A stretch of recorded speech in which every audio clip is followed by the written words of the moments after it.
Welcome everybody to this webinar hosted by Good Intelligence in partnership with MasterCard on realizing the new normal of healthcare through digital identity. My name is Alan Good and I'm the CEO and Chief Analyst of Good Intelligence, and I will be your chair and moderator for today's session. I hope you're all doing well in these challenging times. Before I introduce today's session and panelists, I would like to walk you through some of the logistics. Today's session is being recorded and will be available to view. We will be in contact once the recording is ready. Use the Q&A facility to submit questions to the panelists. If we have time at the end of the session, I will pose them to the panelists. If we run out of time, we'll take offline and follow up individually through email.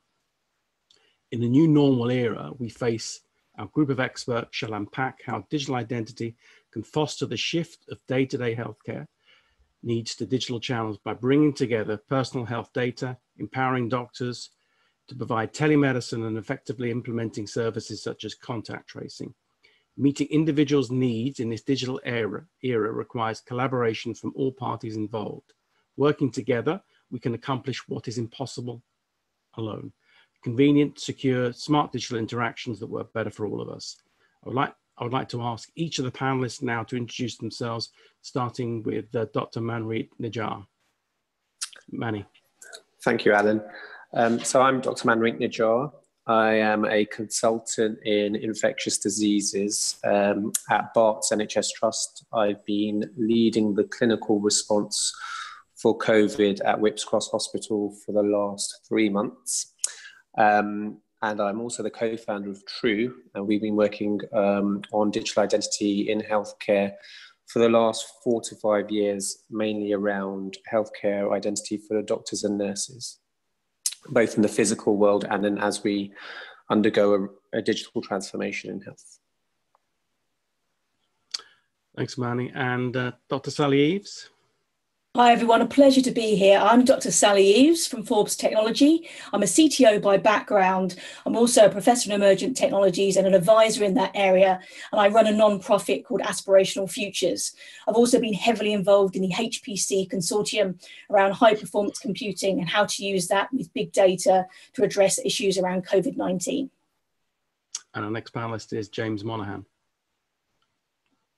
Good afternoon, everyone. I'm James Monaghan, the Vice President of Product Management at Evernym. Evernym is a company that specializes in portable identity, which is all about enabling individuals and organizations to have more direct and transparent relationships. And very excited to have this conversation with my esteemed panelists today. And finally, we have Dan Johnson. Dan.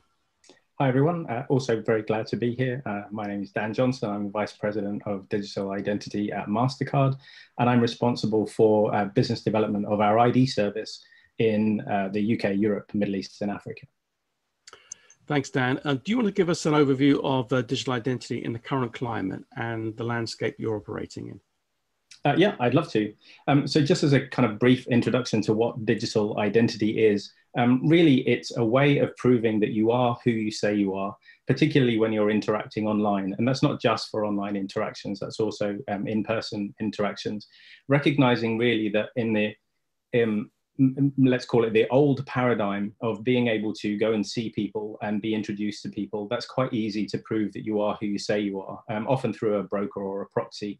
So through a bank manager or a doctor or a GP, you're able to prove that you are who you say you are. But online, that's much harder. And there's a couple of elements really of proving that you are who you say you are. And that really starts with your inherent characteristics. So the data that you're born with, so your date of birth, your gender, your biometric data. And then as you go through life, you get assigned attributes. So shortly after you're born, you get assigned a name. And sadly, you don't get much choice in that, although you can choose a different name later on. But also you get assigned other data like passport numbers and NHS numbers and other data that other people are kind of more in control of and issue to you. And then also you can acquire attributes to yourself. So you choose where you get to live, you buy devices and buy products online, you take your device with you and it has a kind of location history, and all of that data you can choose to share with organizations and with other people. And what we're really finding at the moment, particularly around the current global situation with COVID-19, is that people are interacting online way more than they did before. So, casting our minds back, maybe only really just a few months, this session would have been held in a venue. There would be coffee and cakes. Sadly, we can't get any shipped to you digitally. Sorry about that. And we would be, kind of socializing and interacting and so on. But now, we're using some amazing technology such as Zoom here to deliver these kind of sessions, and we're talking online with our friends and with our family. But we're also interacting online with organizations. So, we're doing our shopping online. We are generally interacting and establishing relationships with organizations much more online than we have done ever before. And we're starting to see a demand for new credentials. So kind of give a scenario of moving home or renting a new apartment. You need to be able to prove that you are who you say you are. And often that's done at an agency or in an office where you would go and provide your passport or other documentation for somebody to check that you are who you say you are before you sign a rental agreement or a mortgage deed or so on. And clearly that's not really possible now because we're interacting online, and there isn't really a great service yet that allows you to prove that information that is definitely you and can only belong to you entirely online. So kind of providing that brokerage service just online. And really we want to start to get to what we all desperately want to get back to normal. There's an interesting question as well about what getting back to normal might actually mean. So we've developed these amazing ways of communicating with people. I don't know about you, but I'm finding that I'm spending a lot more time in front of my machine and just generally on video calls. But that's not just from a work perspective, that's also with kind of friends and family. So I'm finding I'm actually closer to people now than I have been ever before. So I'm not really sure if we'll ever go back to normal. I suspect that we'll probably go into a new normal where we start to have more and more interactions with people online than ever we did before, which is starting to drive a need for being able to prove that you are who you say you are, particularly if you're starting to interact with people that you haven't interacted with before. So we wanted to cover a couple of key topics really today. So the first one really is health data.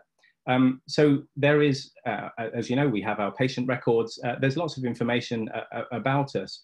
But what we don't really have is a particularly effective or efficient way of sharing that information with others. So we've all been in a scenario where a doctor or a surgeon has some information about us in one system of record, and then a GP or another medical professional in another practice needs that same information. And kind of getting that information to those people in a way that we trust in and believe in is a little bit challenging. And that's not just a healthcare related problem. That problem persists across anywhere really where there is a trust boundary. And what I mean by trust boundary is something where a group of people or an organization trusts information within itself implicitly, but doesn't necessarily trust information from another source or from externally.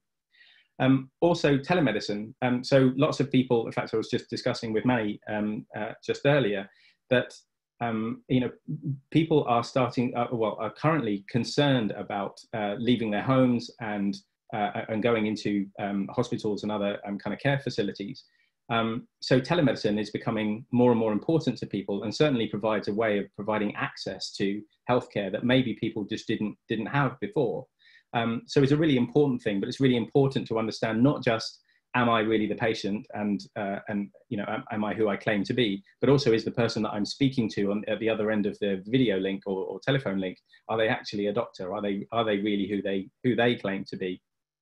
And then also contact tracing. So there's a lot of press at the moment, lots and lots of concern and interest. And I've just seen all of the panelists' eyes light up really, because this is probably the most emotive topic of all. So I think perhaps on that point, I'll just ask the other panelists, because I know that they have some interesting stories and viewpoints on these three topics. Yes, thanks, Dan.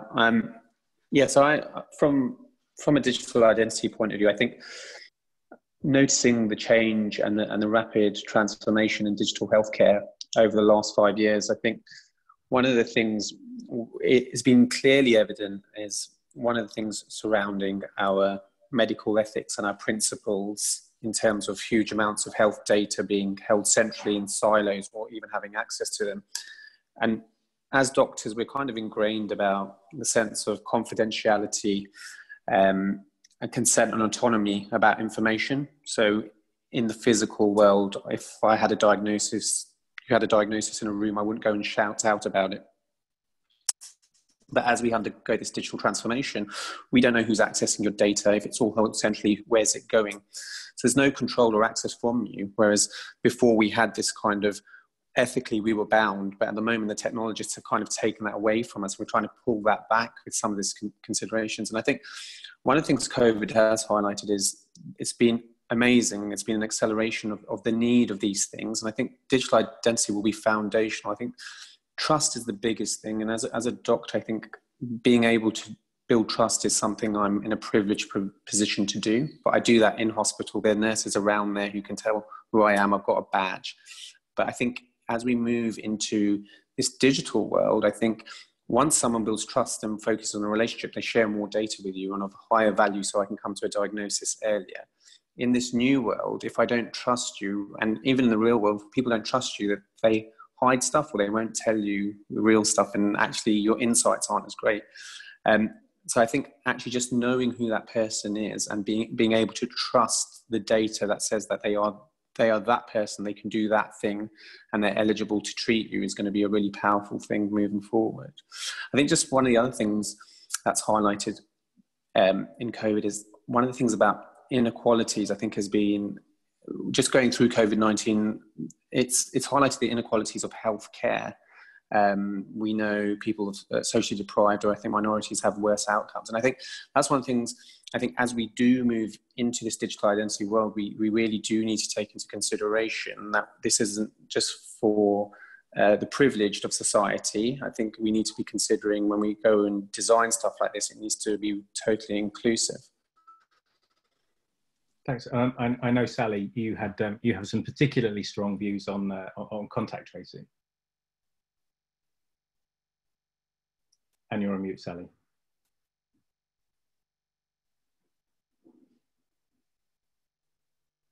Sally, you're on mute. Sorry. Thank you. Yeah, absolutely. I think for me, trust is imperative. As Manpreet just said there, Endelman produced some research, 17 years worth of benchmarking on the subject of trust. And even before COVID, it was at this 17-year global low. It didn't matter what sector you were talking about. So we have to embed trust. Technology can actually be one way of doing that. And I think one thing that hasn't really come up in the whole discussion around contact tracing has been around blockchain and the role that can play. And I'd love to come back to that a little bit later on. But yeah, for me, trust is an imperative.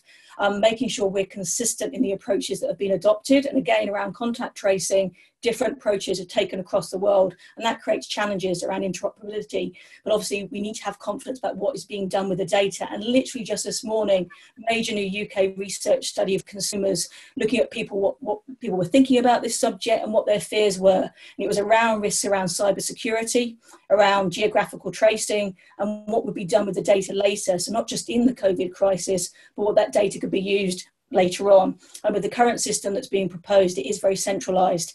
So that does create risks. And I think, yeah, again, we can come back to that later on, but those are some of the key highlights around that issue. But I would like to say just quickly as well, one thing I would stress is that I think the tech community has also done an incredible amount of good over this time as well. The innovation curve has been fantastic, and we've seen some great collaborations, I think particularly around research data over this time, that's been incredibly powerful. So again, there's checks and balances with all of this, and I think it's a case of coming together, openly talking about some of the issues, and then working together to create the optimum solution we can.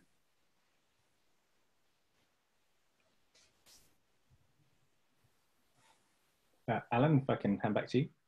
Oh, right. Like I was expecting James to come in, but yes. So as Dan has kind of introduced us to the kind of some of the concepts around this particular session, we've got three main topics under discussion, and the first of those is going to be bringing together health data So I'd like to ask to the panelists, starting with James, the question, with all the data now available to both patients and healthcare providers, some are predicting that we're at the start of an era of truly personalized medicine. What do you see as the challenges to realizing that vision, and what role does digital identity have to play? James, please.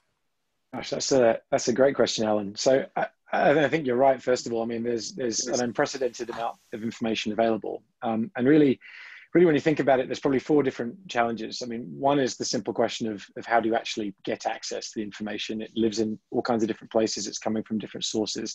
And how can we hope to equip individuals to actually get at it?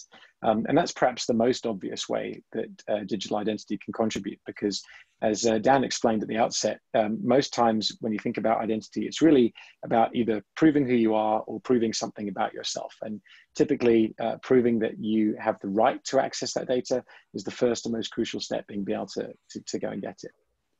But then the next challenge is the question of, well, once I've got it, where ought it to live? And it's tempting to think that this could all be solved by simply gathering all that information together in one big repository. But that invites the question of, well, where should that be? Which organization or company ought to look after it for you? Who would you trust with that? And if such a database did exist with everybody's intimate health information, how could you ever hope to keep that all safe? Doubtless the insights you could mine from it would be very, very valuable. But I think there's a real tension there between the desire to centralize that for convenience, but also manage the risk profile. Once you've got the data together, then, as you said, the issue is about sharing it and putting it to use. Sharing it is more a question of giving people control. That is something that identity systems know all about, because it's about permissions and standards and things like that. But the final, and I honestly believe that the biggest challenge is once you've got it, once you've stored it, once you've shared it, how can you expect anyone else to trust it? And that's where so many of these schemes fall down. I mean, to me, it's a miracle, and Manny can tell me how this works. That I can show up at a pharmacy with a crumpled piece of paper with a bit of scroll on it, and they'll willingly dispense me a piece of drugs. But that is the standard that we're dealing with. If I were to share a piece of personal health information in a digital setting, the person receiving that needs to know the source, the integrity, and the subject of that data. And that's really quite an interesting challenge. But I actually believe that modern digital identity systems can really move the needle on that too. So, Manny, what's your experience here? I totally agree. I think from the front line, I think the frustrations that we've dealt with is, as a clinician, not being able to access the patient's data themselves, and patients saying themselves, why don't you have access to it? And it does cause a lot of tension, actually. And I agree with James. I think in terms of looking at identity, I think and going back to the ethics, it's about consent and autonomy. So the individual's right to actually be able to control, share, or give access to the data will be a major step forward. I mean, they're talking about interoperability through different electronic health record providers who all have the model of wanting to contain that data, and trying to get them all to interoperate is going to be very challenging. But even if it's something like an access to that data, that becomes, and I've accessed it, you can audit it, you can see I'm a doctor who works here, that becomes a lot more powerful, because that also then helps with confidentiality, because I shouldn't be accessing that unless I really need to. So there's an auditable mechanism around that. So so it starts bringing that privacy and confidentiality and trust back into an ecosystem, which we don't really have at the moment. It's so fragmented. And I think the other thing is, I think one of the things is, there's the technological trust, but I think there's a lot of human trust already built in society about giving that piece of paper. You're trusting that the pharmacist is trusting. They've got systems to check, but they're really busy. And it's how do we use technology to enable and enhance that trust? Because I've obviously been in cases where having a doctor working with them, they're not skilled enough. They put patients at risk, but because the need is greater, we kind of we take that risk at that time, but it's not really the right thing to do, but we just don't have time. And so I actually do feel if we do get digital identity right, foundationally, it will transform healthcare as a whole by introducing trust into this ecosystem and bringing a lot more efficiency into what is really an inefficient system with a lot of repetition. I think if I can just nip in there, I think that's a really key point, this kind of concept of foundation and getting it right. So it does feel like, I mean, particularly if we rewind maybe 2 months where we really had a kind of dire situation that none of us had really planned for or even expected to happen when it did. And so the temptation is to create a solution that just works for now, that it would be just good enough to to kind of get us back online again and maybe get us working and to keep the economy going. The problem there is that that would then potentially require some course correction later on, and we could end up creating a scenario or an environment where maybe that course correction was not possible anymore, or even worse. So one of my identity colleagues introduced me to a concept of honest but curious. So this idea that once you start gathering information, so as James said earlier, once you start gathering it, the value of that data, being able to analyze that data, sometimes becomes just a little bit too tempting. And you might then want to start to build additional services on top of what could be a poor foundation. And then we end up in a really quite dire situation, particularly as far as data privacy is concerned. Can I just jump in on that as well? I think that's a vital point. And I'll also add about communication and transparency around that. So as one example, in Australia, around this very issue, they went public and said this data will not be used for X, Y, and Z. For example, it won't be a case of if you haven't downloaded the app, you can't go into a restaurant, et cetera, et cetera. They made a very transparent statement around that. And again, communication helps build trust if that's really, really clear. I thought that was a really good step as well. Okay, well, we hear a lot about the kind of various models for identity, and with healthcare, I think it's even more important. So with decentralized and centralized systems for digital identity, and related to the question that I asked at the beginning of the session, what are your thoughts on what model is probably best for healthcare and on digital identity? So for me, definitely, I would go for the decentralized approach. That's certainly my preference around that. Again, it comes back to a lot of the points we've already touched on, really, about building trust and giving people control. So there's a lot of difference between data that's kept on your phone and used for certain purposes that you've got control on, and data going to a central depository. So I think there's a big difference there. And we've already seen, as I said earlier, about some research that came today, trust matters. And we've seen so many incidents over recent months where data has been used in ways it shouldn't be. So that's obviously at the surface of people's mind. I think just around COVID-19 as a subject in itself, there's been loads of phishing exercises that have happened, spoof domains that have been set up. I think a lot of people are concerned that, am I actually downloading the right app? Because there will be replications of these things. So we have to help people to trust the technology. And I think a decentralized model really helps to make that happen. So as an example, the partnership with Google and Apple that use the API-based decentralized approach is certainly, from my professional opinion, a really good way to go as a starting point, because it does help build in some privacy security by design in contrast to a centralized approach. So I think that's important, but also the communication around this and being transparent about what data is being used for and what it isn't. And again, as Dan touched on, reflection over this period of time. So we're doing an incredible acceleration of innovation, which in many cases is fantastic. As an example, something I've been involved in, bedside technology, bringing things together through edge, AI and Wi-Fi technology, so many different devices can talk to each other and help with real-time decision-making, a real human-tech partnership. So great things are happening there. We need to make sure that happens in all areas, including contact tracing, and that we don't push something and stop to reflect and improve on it as we go. It's a really good point, Sally. I mean, I think the centralization versus decentralization, it's actually a question of perspective, right? When you think about it, and the traditional way to view this is the data is centralized at some institution, right? And so myself as an individual, I'm just one of the nodes who's all trying to get into this institution. So from the organization's perspective, it's centralized, but for me, that's the fragmented view. Because actually my identity, my data is spread across all these different touch points. Whereas what the trend towards decentralization, particularly as it pertains to identity, is really one of re-centralizing it around the individual and saying actually the common thread, whether it's in my financial life or my health life or my personal correspondence, is actually me. And so centralizing either the data itself or the means of accessing it around me is what's going to be the most natural and the most complete picture of the interactions I need to have.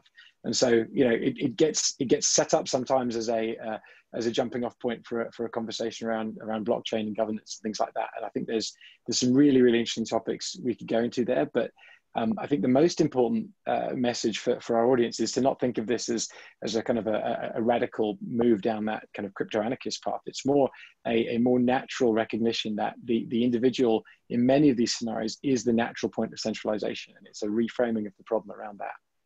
Absolutely. I think that really helps with acceptance as well. And at the end of the day, for this to work, and it obviously can have great benefits, it's all about acceptance, because then people will adopt and use, and we get the benefits of using that technology. So that's a vital part of that. Couldn't agree more.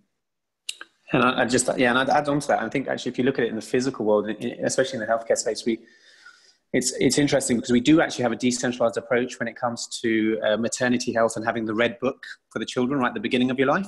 And then we've shifted into a centralized, the hospital has your file and then your GP has another side. And now it's an EHR record, which actually is really strange because we start off that point and then we stop for some reason, which should just be the same as actually you continue to do that with all other aspects of your life. You hold your other certificates and everything else and all your other accreditations. And it is strange because we've just got into that. And actually, there's something to be actually learned in some of the developing countries. Because I went out to Bangladesh. I've done a couple of projects out in the poorest areas. And actually, the only way they can access healthcare for free is if they bring their own records. And so they're responsible for that, right? And I think there's a societal element there. There's actually taking responsibility. And I think that is broad. And I think this technology will enable it, because actually the easiest thing is to go, we'll just give it somewhere. I don't know what's going to happen. But you can't have it both ways. I think you also need to have some acknowledgement that if I can hear the tools, now I can look after it and have that responsibility. But then equally, it has to be contextual because it goes to inclusion. And again, some people might have a central solution might work for them in that situation. And I think it is also important. But I think the most important thing is people to have transparency, trust, and be able to understand what choice to make. And I think that isn't clear because they're not actually being told. It's just, you have to do it this way. There's no and. And I think that as we evolve, we'll kind of realize what will suit some person might not suit another person, and have that more individual, but also make sure their rights are protected and they understand what they're going into. Thank you. I think that really moves us nicely onto the second discussion point, which is on about contact tracing and the need for global interoperability. I would like to start asking the question to Sally. In just a few short weeks, the phase contact tracing app has practically become a household term. But how much do people know about this, or need to know about the relative strengths and the risks of the development and the different approaches adopted worldwide? Sally. No problem. And yes, absolutely. Again, it really draws together a lot of the key themes we've been talking about this morning. So there have been many different approaches adopted worldwide. And even within Great Britain, we've got different approaches between UK with the NHS-X development as opposed to, say, Scotland and Northern Ireland. So that does create issues around interoperability.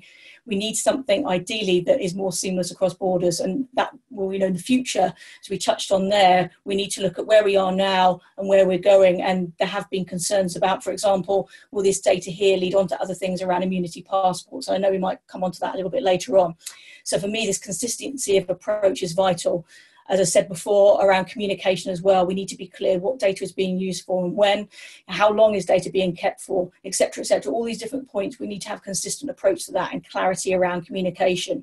And also, as I've touched on, for me, I do think the decentralized approach is the better one at the moment. I think that will help to build trust, will help to build acceptance. And also, as Manny's mentioned right at the beginning, everything around ethics here is absolutely at the core. One thing I would like to draw attention on, and I can provide more details to this later on if people would like to follow it up, the Oxford team involved in NHS-X have put together a really, really sound document around the ethical development of the app. So although my preference is the decentralized route, I would like to stress there has been a lot of thought, and they've just made that public in the last 24 hours going into the decision-making process around that. So I would advise people to look at that too, because again, for me, communication, education, awareness is everything around this. As Manny mentioned, choice, it matters, and it has to be informed choice. If people can't look at all the different information information sources, if that's not clear and if that's not readily available, then it doesn't help anybody to make choices about whether they want to use and adopt these things. And again, acceptance is vital. This will not work if people don't have the confidence to use it and are concerned that the data won't be used in the way they think it is, or could be used for, incrementally for different things down the line. So we have to get that right. So it's not just about the model, it's about everything around that in terms of clarity around usage, future usage, and making that clear to everybody. For me, that's a vital thing. And as I mentioned before, I think the Google, Apple approach, using APIs, making the phone and you the centralization point, not something else, I think is a really good way forward. And we've got lots of examples of that across the world. And again, some other research that came out today from Germany, looking at acceptance and adoption rates, everything was kind of going towards this decentralized approach, people being more comfortable with that, particularly because of the incidents we've seen around cybersecurity risk. And hacking around the whole terms around COVID-19 and approaching people not really being sure where that's actually coming from. We need to counter that. So that's a really important point, I feel. And it is I find it a particularly interesting topic, particularly when you start to get into talking about crossing trust boundaries. So it's something that James and I talk about quite a lot. We have some amazing conversations. And kind of crossing trust boundaries, if we kind of take a slightly more extreme example, so moving, being able to share information from one country to another. So lots of countries, particularly across Europe, are developing contact tracing solutions, and they're working well from a kind of national context, but not so much from an international context. There isn't really any way of kind of taking that data, centering it around me, and then being able to share that then with another government, or with another app, or with another service, and that for me makes it much more important that a centralized model is going to become harder and harder, because where do you stop centralizing? I mean, do we end up with a massive global database with everybody's data and who they've spoken to? I mean, it just sounds implausible, really. But certainly being able to have that information that I can access and I can choose to share that information seems to me to be a much stronger solution. That's one of the reasons why the ID service that MasterCard are developing is really concentrating on global interoperability, because that's the kind of key thing. I'm sure we can all imagine a time when we can travel again, and we want to be able to prove our identity, prove data about ourselves in many contexts and in many geographies. Absolutely. I think particularly around healthcare data, most sensitive data that we have in many respects. So that confidence, that ability to choose and trust in where you're sharing it with, absolutely vital. Couldn't agree more with that.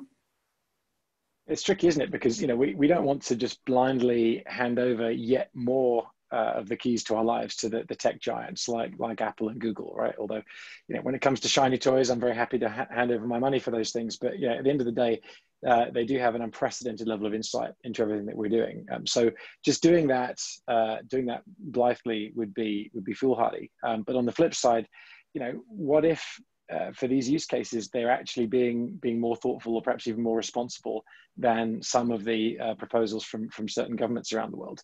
There's plenty of evidence that both emergency powers and temporary infrastructure that is put in place in response to crises like these persists for much longer than the crisis itself, and very often gets put to use for purposes not originally intended. And I think there's a tricky question here, less so for individuals, but probably for policymakers around, that sovereignty line of, well, how much do I want to be dictated to by these mostly American tech companies versus, how much am I willing to reinvent the wheel and perhaps have to solve really hard problems that have already been solved elsewhere. And it's not an easy line for them to walk. I am sympathetic to that. But Sally, I couldn't agree more. I think just assuming that it's all about getting all the data in one place, drawing a nice, neat trust boundary, as Dan was saying, it's just saying, I'm not going to worry about everything outside. If you're inside the box, you're good. That's pretty unsophisticated kind of 20th century thinking, and we're well past that now. So, do you think anyone's getting this right at the moment in terms of regions or kind of technology? Is there any kind of good examples where it seems to be working and it's doing what it's supposed to be doing in terms of informing people that they may have come in contact with someone who's been infected? I think that's a tricky question. I think that's again, this all goes, we keep saying it, we talk about trust. And for me, to put that trust back onto individuals, for us, it's hard enough to get diagnosis on symptoms as well when we see patients, because it's a new disease and it's ever changing. It's that information is very dynamic. So tracking and tracing, yes, but you're actually taking the word of that individual saying that they've had the symptoms, or this gets me 2 weeks off work. I mean, there's a lot of, there's so many things that you kind of need to consider around the methodology of doing this, and actually even having the basic infrastructure. So actually we know from an infectious diseases point of view, just simple outbreak stuff, it's actually, you really need to track, trace, and then be able to test and then stop them. But if you've got an app saying it and you're just trusting people to do it themselves, so I think it's both technology, supportive infrastructure around to make sure everyone does it, and that just is inherent by trust. Do you trust the government that's telling you what to do? And the technology will be one of those major points. Do you trust the technology? And obviously, I think as Sally said, obviously the risks of having a centralized database where you think everyone's going to follow you or do everything with that data about you, or something where you feel more in control and more empowered. But then equally, I keep talking about it. We know this disease affects the elderly, the socially deprived. Who are you kind of? So they're the people where it might be, and they're the ones who need the protection. Are you providing them the tools? Can they understand? Are they included in here? And I think that's also another important point about digital identity, or choosing the right option, or assuming that just because they don't have access, how do we create something? And I also think, the virus doesn't care what country it's in. It will go cross-border. So the solution has to kind of be, if you really want to track it, right? You really, it has to be interoperable using standards at that point, or you just, as you say, who's going to control this database? Is it going to be the biggest country? And we'll have this, we'll run it. It's no one can really kind of do that. Yep, great point.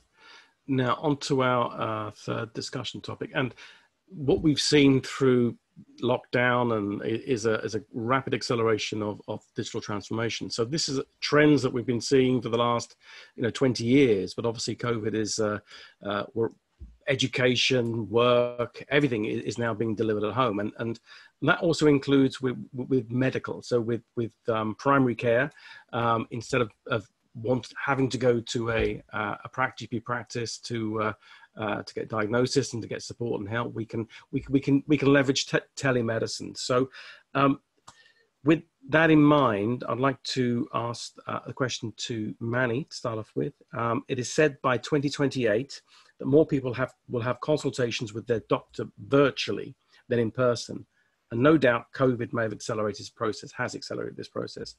My questions are, how do you build trust in the digital world like you do in a physical encounter with a patient? And what are the challenges? How do you know a doctor is a doctor? Yeah, it's a good question, because that's some of the work I've been doing, and that's one of the reasons True was actually founded, was about the basic trust. I think even within the NHS, I think people don't realise there's 270 hospitals, if we're just talking at hospital level, or trusts.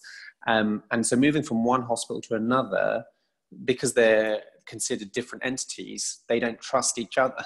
So you have to go through repeated physical identity check multiple times.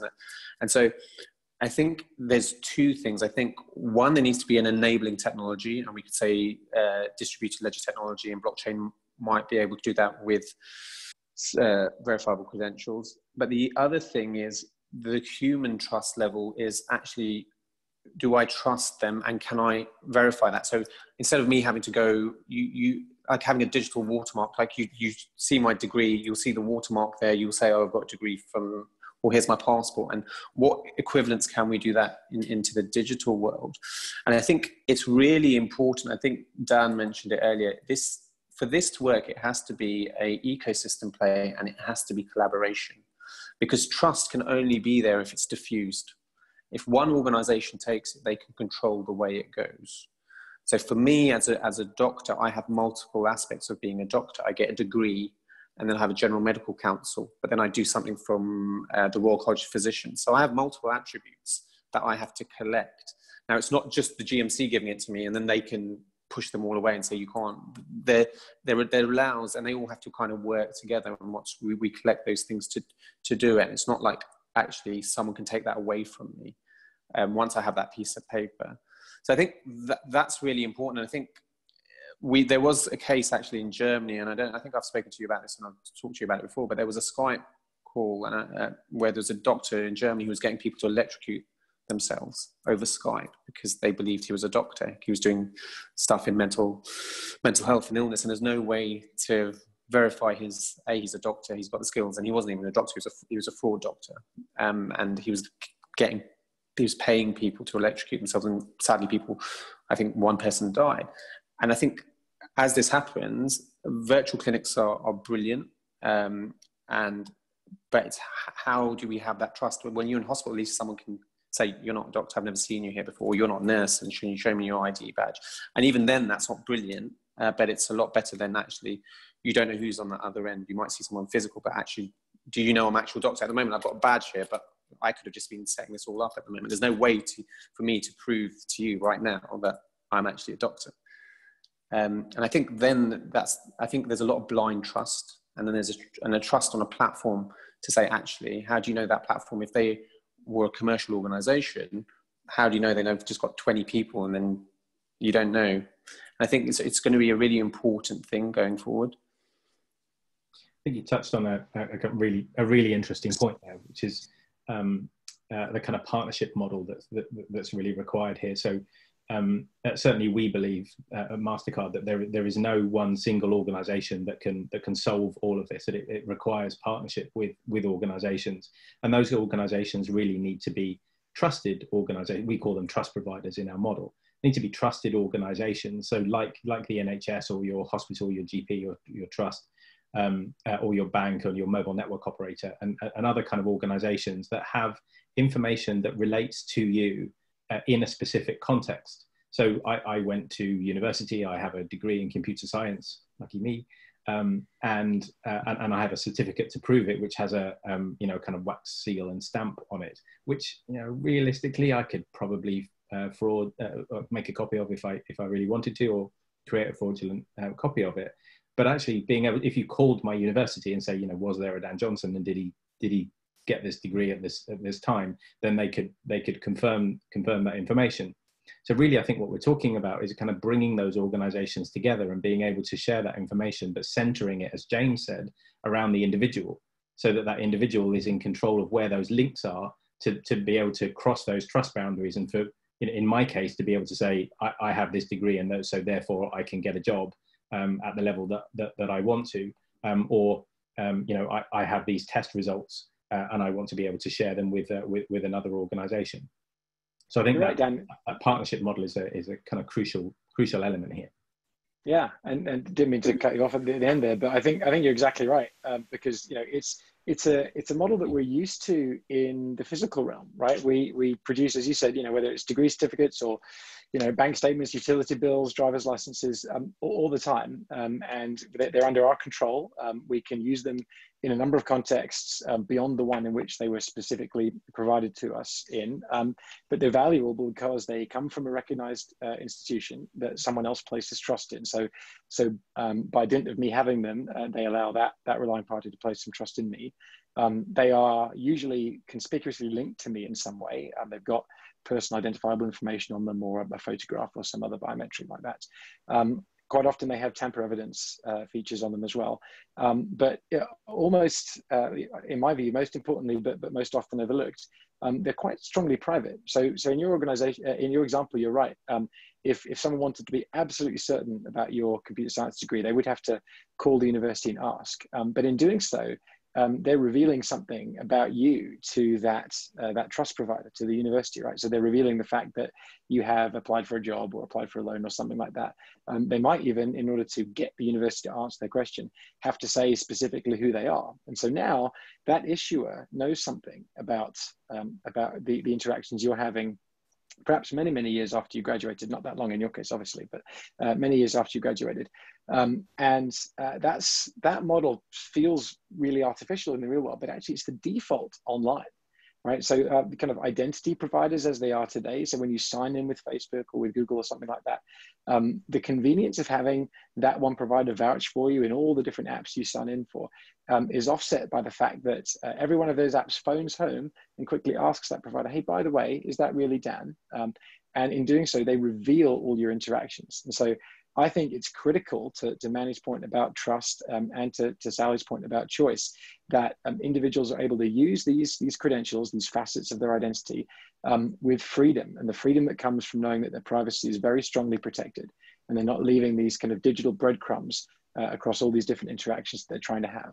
And we have to sort of caution folks out there that not all digital identity schemes are created equal, and many kind of paper over that particular requirement because they think it's too hard, or they think that consumers don't really care about privacy.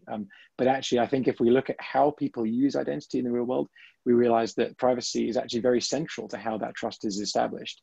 And so as we roll out these systems, be it in healthcare or financial services or other industries, we can't afford to overlook it. Absolutely. And I actually think, whether we're talking about patients or consumers, I think the awareness levels are increasing, and that's actually driving innovation in this area in of itself.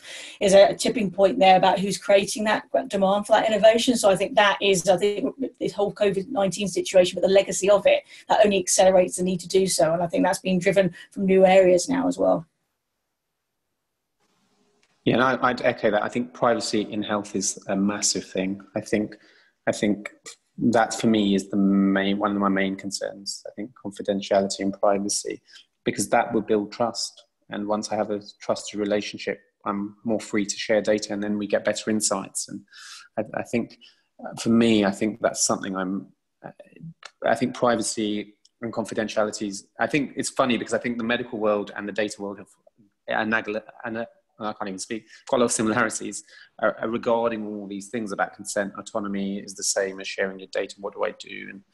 And I think we are almost at a tipping point. I think this COVID will ask us questions. And I think we're almost at this fork in the road in the next, 12 to 18 months of which way are we going to go as a society.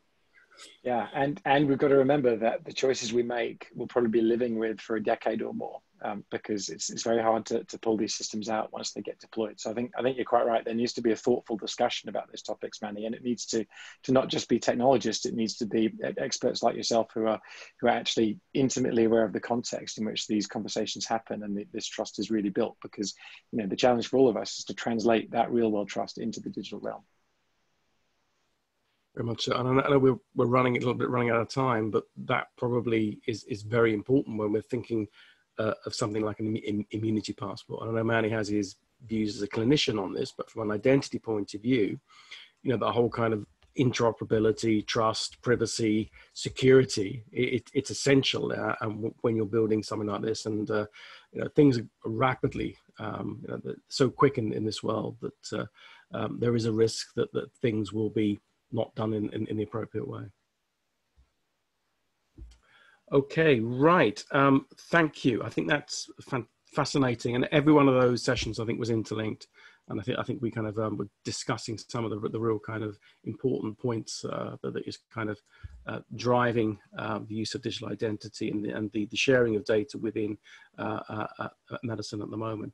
I'd like to ask Dan now to close today's session on realizing the new normal of healthcare through digital identity with these final thoughts. Thank you.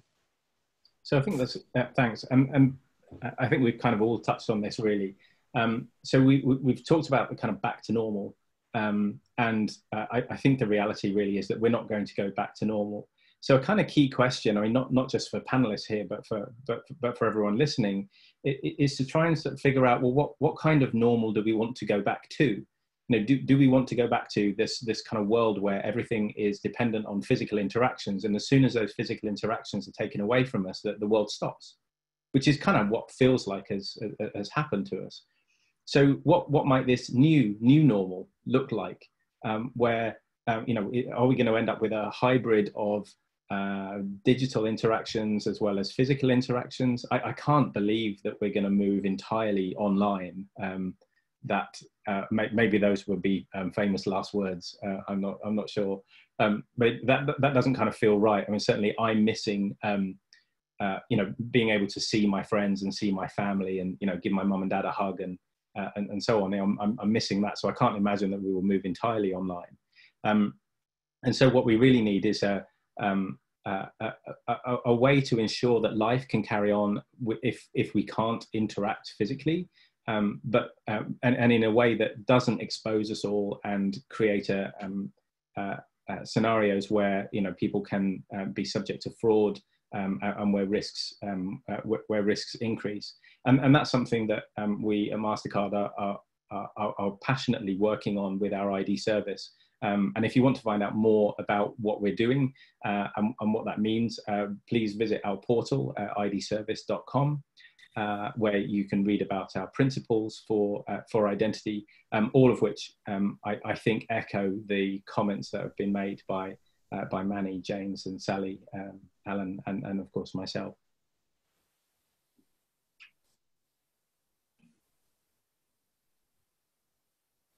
Thank you for that. We've probably got a little bit of time just to answer some of the questions that have been coming in. And thank you to Frank Smith for this one. It says, it's all very well to describe verifying that Mr. Ms. X has a certain identity, qualification, and authority, but you also have to authenticate the actual person you're in contact with. Is that person, not just that a person with the attributes mentioned exists. So you're talking about authentication here rather than the kind of having an identity passport. Any views on that? Yeah, really, authentication and identity, we certainly see go very much hand in hand. So, you know, we all have identities. We actually have lots of them. So, you know, our bank has identity data about us.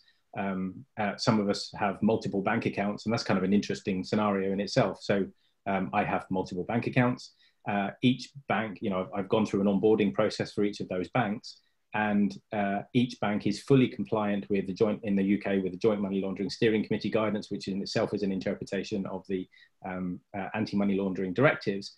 So they both know that it's Dan Johnson that has a bank account, but I can't share that data across those two banks because neither of them can trust each other. A bit like Manny was talking about earlier with trusts not trusting each other. That, you know, they go through fully compliant processes, but don't disclose those processes to each other. So don't necessarily know that a person has kind of gone through those processes. So authentication, being able to bind a person back to their identity or identities is absolutely crucial. So we have to know that the person who claims to be Dan Johnson is actually me.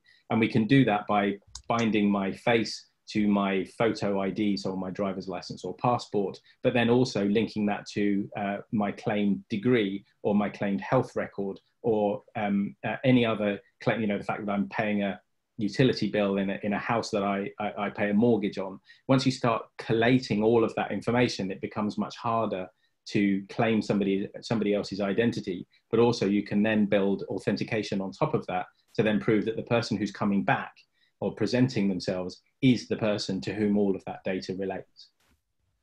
And just to add very, very quickly to that, because I'm sensitive to time, I think you're exactly right. The important thing for the audience to understand is that that doesn't mean you have to share all of that in one go to reestablish that same trust. Actually, modern solutions allow you to simply share evidence of the fact that all these different credentials are bound to the same face without ever revealing any more than you strictly need to for that transaction. And that's one of the biggest innovations that lets us walk this balance of the appropriate level of trust with the appropriate level of privacy.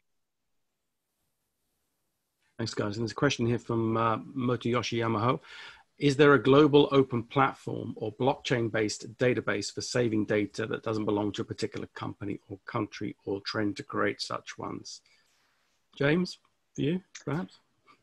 So there's quite a few projects that are sort of underway in the ecosystem, you know, some of which have been around for quite some time.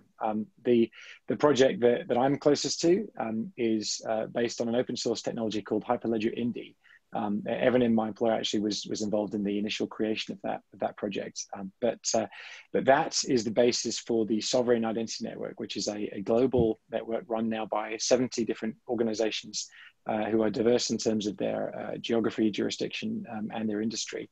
And governance is overseen by a nonprofit foundation called the Sovereign Foundation. And that And that network exists as what we call a global public utility. So as the question said, this isn't run at the behest of any one industry or any one company or any one use case. It's there as a utility that you can think of, much like the DNS network on the internet, that just provides a way to do the lookups that are required to establish that point-to-point trust. And then what you actually exchange over that point-to-point link, whether it's credentials or proofs or chat messages and so forth, that's only the business of the two individuals, and that never goes anywhere near the network itself. So I think if you're just starting to explore the space, Hyperledger Indy and the Sovereign Foundation would be a great place to start. And I think this is a question aimed at Manny here. I'd be interested to hear the panelists' opinions on immunity passports, and so whether it would be desirable. So I think we're too early on. I think from a medical and a basic scientific point, I think just understanding what an antibody test says, it's not a marker of immunity yet. We don't have enough information. So all it is used is an aid in diagnosis to say, have you had it? And that depends on the test as well. So just because you've had it and you've got an antibody test does not mean you cannot get it again. And I think the really important thing is around that, doing the impact analysis around that, saying actually what kind of behaviors is it going to drive? Is it, so it does confer to immunity, say we're 18 months down the line. So if I can't go to work unless I've had a positive antibody test, then am I going to go risk myself by trying to feed my family? I think there's a lot of that. I think the technology in a privacy preserving manner is out there and we can do that, but actually using an immunity passport, is that the right thing as a societal level? I think that's the bigger question, as opposed to can we do it in a privacy preserving manner? I think they're two different things in that terms, and we just don't know. I think there's a real question or a difference between data and meaning. And so, for example, I as I mentioned before, so I have which I'm very proud of, by the way, my degree in computer science. So I have that. That doesn't mean that I can perform the role that I currently perform. That's something that's inferred as a result of that data. I also have a driver's license, and I've used that driver's license to get a drink in a bar, because underneath this COVID beard is a very youthful looking person that I get asked for ID all the time. Thanks for your support, everybody. So, my driver's license doesn't entitle me to drink alcohol, but I have used it to do that in the past.